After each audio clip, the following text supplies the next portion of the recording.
আসসালামু আলাইকুম রাহমাতুল্লাহি ওয়া বারাকাতুহু। সুপ্রিয় সম্মানিত দর্শক ও শ্রোতা, আশা করি মহান রব্বুল আলামিনের দয়ায় আপনারা সকলেই ভালো আছেন। সুপ্রিয় সম্মানিত দর্শক ও শ্রোতা, আজকে হযরত আব্দুল্লাহ ইবনে ওমর রাদিয়াল্লাহু তাআলা আনহু থেকে একটি ঘটনা বর্ণনা করব। ঘটনার শিরোনাম হচ্ছে পাহাড়ের মতো ভারী। সুপ্রিয় সম্মানিত দর্শক ও শ্রোতা, আপনাদের নিকট অনুরোধ থাকবে ঘটনাটি শেষ পর্যন্ত শোনার।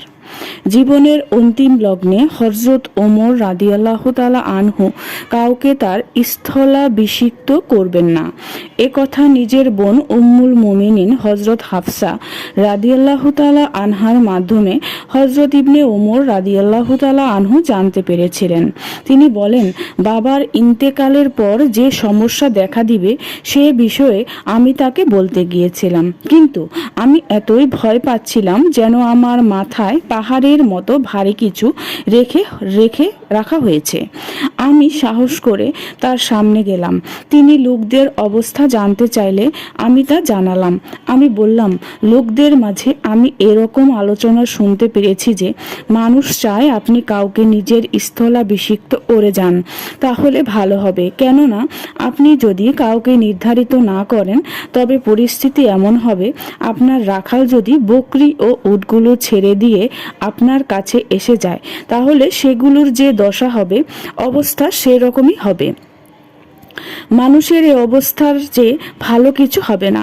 হযরত ওমর রাদিয়াল্লাহু তাআলা আনহু আমার কথা শুনে খুশি হয়ে গেলেন।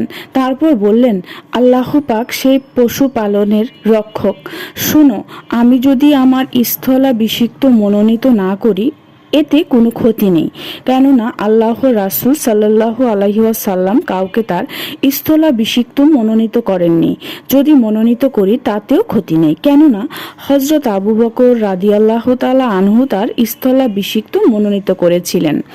ইবনে ওমর রাদিয়াল্লাহু তাআলা আনহু বলেন, আমার পিতা একথা শোনার পর আমি মনে মনে বললাম, আল্লাহর রাসূল সাল্লাল্লাহু আলাইহি ওয়াসাল্লামের আদর্শকে তিনি প্রাধান্য দিবেন।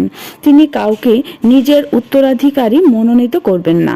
পরে সেরকমই দেখা গেল। হযরত ওমর রাদিয়াল্লাহু তাআলা আনহু তার পরবর্তী খলিফা মনোনীত করার জন্য কয়েকজন বিশিষ্ট জনের সমন্বয়ে একটি মনোনয়ন কমিটি গঠন করে গিয়েছিলেন। সুপ্রিয় সম্মানিত দর্শক ও শ্রোতা, আজকের ঘটনাটি এই পর্যন্তই। ঘটনাটি যদি ভালো লেগে থাকে অবশ্যই চ্যানেলটি সাবস্ক্রাইব করবেন, লাইক করবেন, কমেন্ট করবেন এবং বেশি বেশি শেয়ার করে দিবেন। সবাই ভালো থাকবেন। আল্লাহ হাফেজ।